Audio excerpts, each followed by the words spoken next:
Muito bem, meus irmãos, a paz do Senhor. Estamos aqui no porto de Gloucester, Massachusetts, Estados Unidos. Eu estou nesse porto de Gloucester. Gloucester foi aonde gravaram um filme baseado em fatos reais, Mar em Fúria. E nesse local aqui exatamente aonde os pescadores saíram e não retornaram mais desta jornada. Esta região aqui é uma região portuária e uma região pesqueira, onde os peixes são peixes enormes, atum, né? São atum aí de 2 metros, 1,80 m. E essa região aqui é uma região muito linda, é uma região litorânea. E nós vamos estar aqui, onde esses pescadores saíram, quando então foram naufragiados em alto mar, alguns anos atrás, e foi feito um filme muito lindo. Eu particularmente gostei desse filme, Mar em Fúria, baseado em fatos reais. Queridos, a palavra do Senhor para este dia é esta. Evangelho de Lucas, no capítulo 18, conta-nos a passagem de uma parábola ao qual o Senhor, no seu sermão, ele usou como ilustração. E ele, o Senhor, usando como ilustração, temos ela como verdadeira, mesmo sabendo que são parábolas, mas é o que acontece ao longo dos nossos dias. Em Lucas 18 diz a seguinte passagem: o juiz insensato. E diz-nos a parábola que existia então um juiz numa cidade que não temia ao homem e nem tampouco a Deus.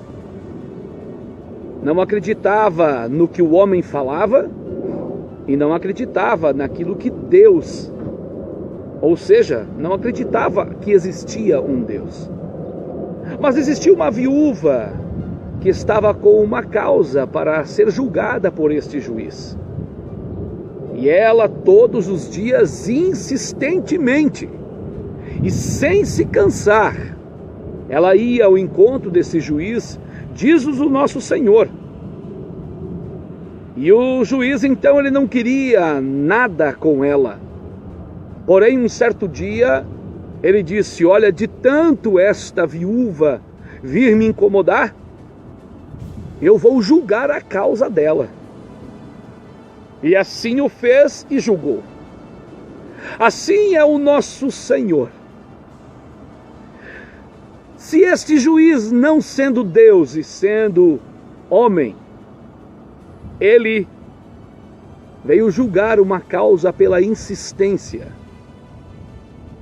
será que o nosso Deus não irá julgar a minha e a tua causa pela nossa insistência?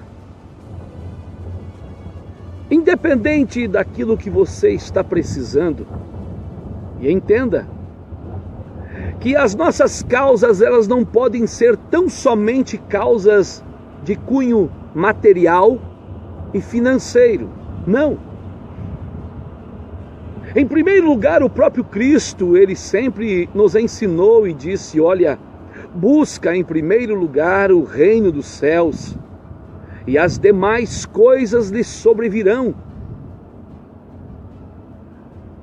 Dá-se a entender que nos últimos dias, no momento em que nós estamos vivendo, estamos tão somente preocupados com os nossos ganhos materiais e financeiros, e não nos preocupando com a maior herança que o Cristo nos deixou, a salvação e o direito de irmos morar no céu.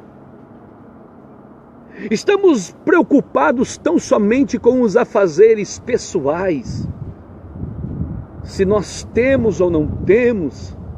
Estamos tão somente preocupados com o nosso ego. E o Senhor Jesus, ele disse: olha, insista em buscar o Senhor, mas insista em buscar em primeiro lugar o reino dos céus, e as demais coisas vão sobrecarregar e vão vir sobre as nossas vidas. Não podemos ser hipócritas de viver um evangelho que está sendo uma mercadoria, é uma moeda de troca. Então eu, como pregador e como profeta, se eu for usado numa noite, num culto, então eu sou homem de Deus.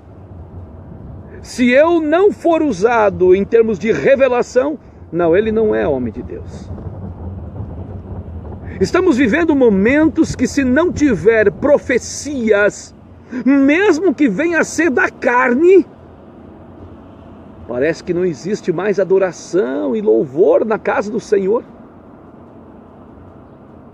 A profecia, ela é bíblica. E está escrito: se não tiver, o povo se corrompe.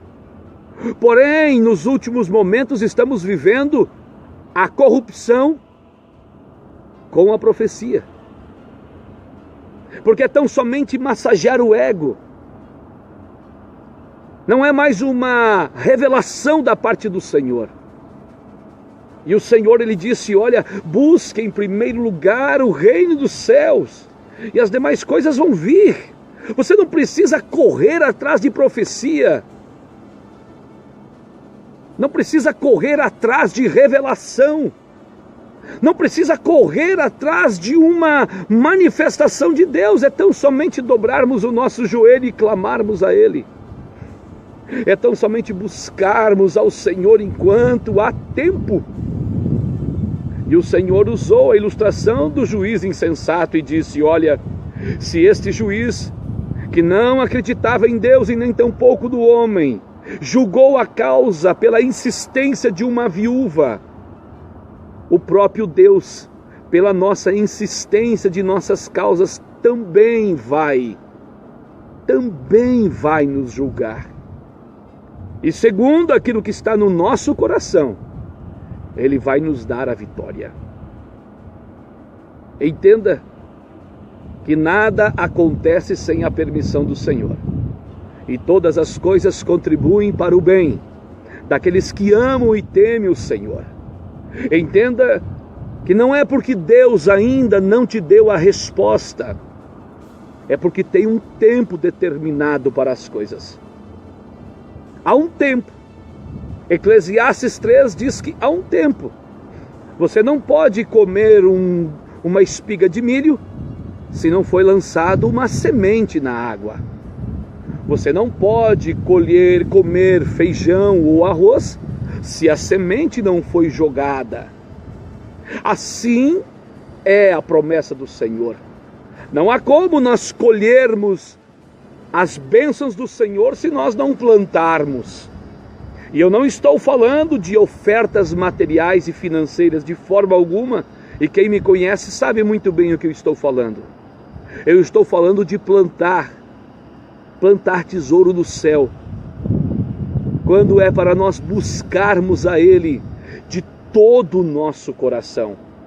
Buscar em primeiro lugar o reino dos céus, e as demais coisas vão vir. A vinda do nosso Salvador, ela é real. Ele já esteve aqui, e Ele foi preparar uma morada, é real, não é uma história qualquer. Mas muitos parece que estão vivendo uma história local, uma história da terra, uma história que não existe nenhum céu, que não existe um novo lar, uma nova Jerusalém, uma nova habitação para aqueles que em Cristo vão ser salvos. Isto que Ele falou, que Ele iria preparar uma nova morada, é real. E que Ele iria voltar a pegar a igreja, também é real.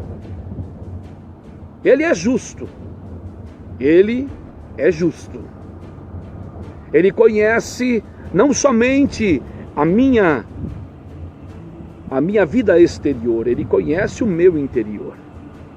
E conhecendo o meu interior, Ele sabe o momento certo de me abençoar, o momento certo de entregar para mim a minha grande vitória, ao qual também estamos procurando, também estamos querendo. O Evangelho de Cristo, ele é tão somente amar a Deus sobre todas as coisas e ao próximo como a ti mesmo. Eu estou aqui na América, mas poderia estar em qualquer outro lugar. O mesmo amor que está no meu coração, eu iria transmitir de todo o meu coração. E tenho certeza que acerca da minha insistência de buscar a Deus enquanto se pode achar, ao exemplo da parábola do juiz, onde a viúva insistiu em perturbar, entre aspas, mas inquietar aquele juiz. E ele foi inquieto. E ele julgou, ele disse, olha, porque ela tanto está me atormentando, eu vou ter que julgar a sua questão. Insista, não desista. Não desista. Tem um hino que diz assim, não desista, não largue sua cruz. Bem mais pesada foi a de Jesus. Prossiga. Tenha certeza que o Senhor somente permite aquilo que você está enfrentando, porque Ele, acima de tudo, apostou em você. E Ele confia em você. E Ele está crendo que você não vai desistir e não vai largar a sua cruz. Que Deus abençoe a sua vida grandemente.